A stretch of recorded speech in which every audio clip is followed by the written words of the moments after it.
How's it going, Airsofters? You may or may not have watched my gameplay video from the Shift Your Rift event over in Oxfordshire. Had a good time over there. It was good fun. I travelled down there on the Friday daytime, and unfortunately I had to go through Milton Keynes. Wow, you people in Milton Keynes, you definitely love a roundabout, don't you? There was a window to arrive on site, and it was between 6:30 and 8 PM on Friday, a very tight window, hour and a half for anyone travelling there. If you arrived after 8 PM, you were travelling from wherever. That was it. The gates were closed and you couldn't come in until Saturday morning. Anyway, when I arrived, there was about 20 vehicles in front of me. When we got to the front of the queue, you get out your vehicle and you go to like a large gazebo with a group of people in there, and you check in, you pay, you get your welcome pack and your wristband and sign the waiver and stuff. It was very efficient, all very quickly done. I was in my van and I met up with my mate Chris, and after we checked in, we went over to the camping area, which was quite a large camping area really. We could really choose where we wanted to go. There was like a hard standing part of an old taxiway for the airbase. There was the grassy areas, so we parked on the grassy areas right next to the hard standing, right next to a bush for what seemed to be the toilet for the people around. So after we got set up on the Friday, we had a bit of food, didn't go and have a look at the main area, just stayed around the campsite area where we had set up. I believe the food places were open, and I'm not sure whether people were selling stuff on the Friday night or not. Saturday was confusing, to say the least. We had no breakdown of times for opening of chrono, for catering, opening, closing times. No idea what time the briefing was or the game on time was. No idea what time the raffle was. Everything seemed to be done by word of mouth. There were marshals walking around and telling us what was going on and when it was going on. We did manage to get all the info that we needed conveyed to us somehow. Maybe for future events, it would be good to see a schedule and include it in the welcome pack. Maybe, it's fairly simple, just a list a few times and what time chrono is and what time game on is and what time briefing is, and food vans shut and open and stuff. Very easy to do, rather than having your people, marshals, walking around telling people when things were. Me and the guys got ourselves chronoed.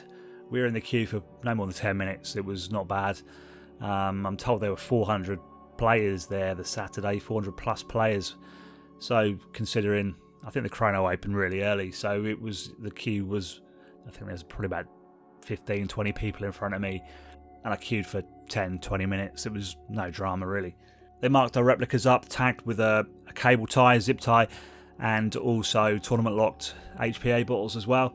After we chrono, we went into the briefing area, and before the main briefing, a few people were coming up talking about raffles and I think what they had for sale and stuff like that. And then at 10 past 10, the main briefing started. What a briefing it was. I've never had a briefing quite like this. This is going to take at least 40 minutes to get through, so I recommend you relax by dropping to the floor. It went on for 50 minutes. It was the longest briefing I've ever had. Very thorough. I don't know whether 50 minutes is a necessary time for a briefing. I know the guy wanted to cover everything. Tony, I think his name was, wanted to cover everything. I don't know whether he gives briefings like this on a skirmish day. If this was a briefing at a regular skirmish, I think 50 minutes would be enough to put me off going to that field. It was just too much. I've been to Anzio, and the head marshal over at Anzio gives a super long briefing as well. I thought that was long, but until I experienced Rift's briefing, wow, just wow. After the briefing finally finished, the armbands were handed out. They were red and blue armbands. There was no booking on specific teams. It was just one marshal had blue armbands and one marshal had red armbands, and you just had to make sure that you and your mates got the colour armbands that you wanted what team you wanted to go on. Also, the medic bracelets were handed out here. You got one of these, and these were used as your one medic in the game. So then both teams parted their ways, and we went either end of like a 300-metre landing strip type area. One team one side, one team the other side. You could see the other team down the other end. To one side of us, there was like an old bomb storage area from when the place was an old air base, and it was turned into like a CQB area. And there was quite a lot of grassy shrubbery type areas as well, and some mounds and things. It was a nice little area.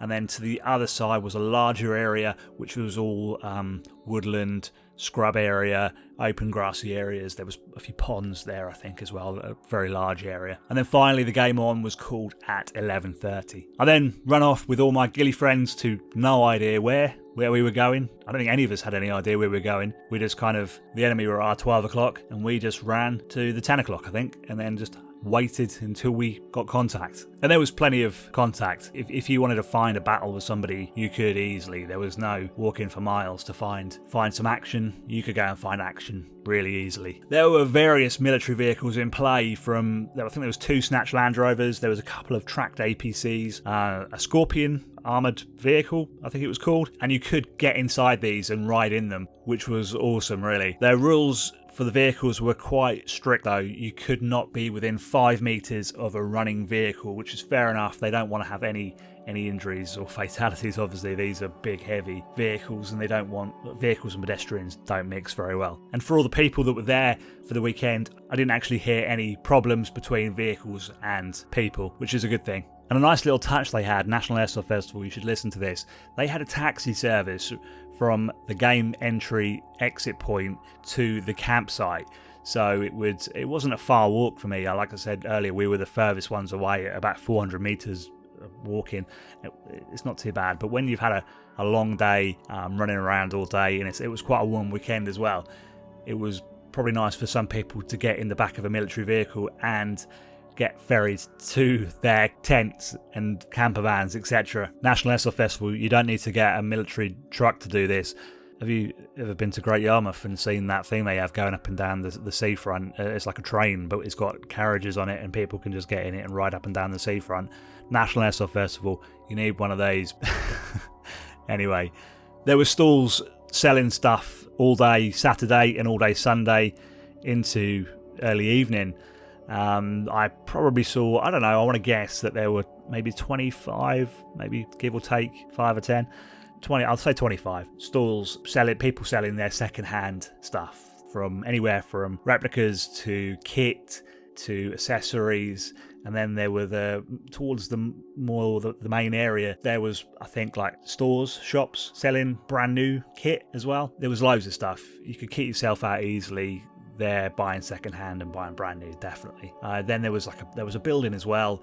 I did go in the building and there was, I think it was Rift selling their stuff off in there as well. I had a quick look at the second hand stuff, but there's nothing that I really want at the minute, so I was just looking at a curiosity really. On Saturday the game stopped for lunch at 1 PM, which was a little bit disappointing. I'd rather have played all the way through. It's just the way they do it though. It's a skirmish, so it's not a mil sim or battle sim, so they did stop for lunch, and it was about 2:30 by the time that we got game on again in the afternoon. An hour and a half was quite the break. I personally left the game at 4:20 PM due to most of the red team having left the game early and just lacking targets really. It was a warm weekend and I think the red team were a little bit demoralised. On Sunday they had like a filming session during the lunch break, which I took part in, which used all the vehicles, and they'd done like a mock simulation type battle, which took about 45 minutes all in all to complete. It was good fun and the video was on YouTube somewhere. Aside from the raffle after the game, there was no evening entertainment. However, there was a night game for those that wanted to play. It wasn't compulsory. You could play if you wanted to or not. There were people using night vision, and then other people were just chilling out back at the campsite.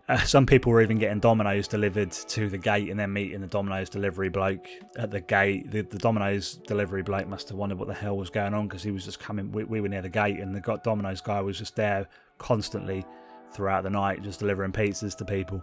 Shifty Rift differs from National Airsoft Festival. It's not a party atmosphere. Alcohol's not discouraged, but they do ask people to be sensible. They did say that if anyone was being disruptive because they were wasted, that they may be asked to leave the site, which is fair enough. Don't go and get wasted and run around with your penis out, play your sound system at volume 11, and so the people in the next village can hear it.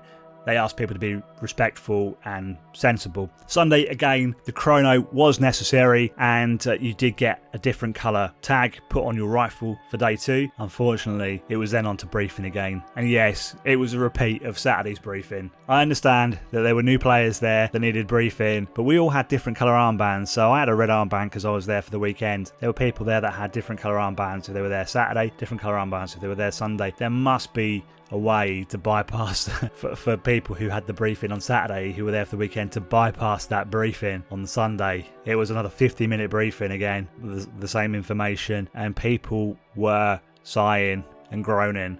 It was a warm morning. I even saw a couple of guys that fell asleep during the briefing as well. They were laying down with their hats over their heads and they were asleep. Day 2's games were exactly the same pretty much as Day 1's games.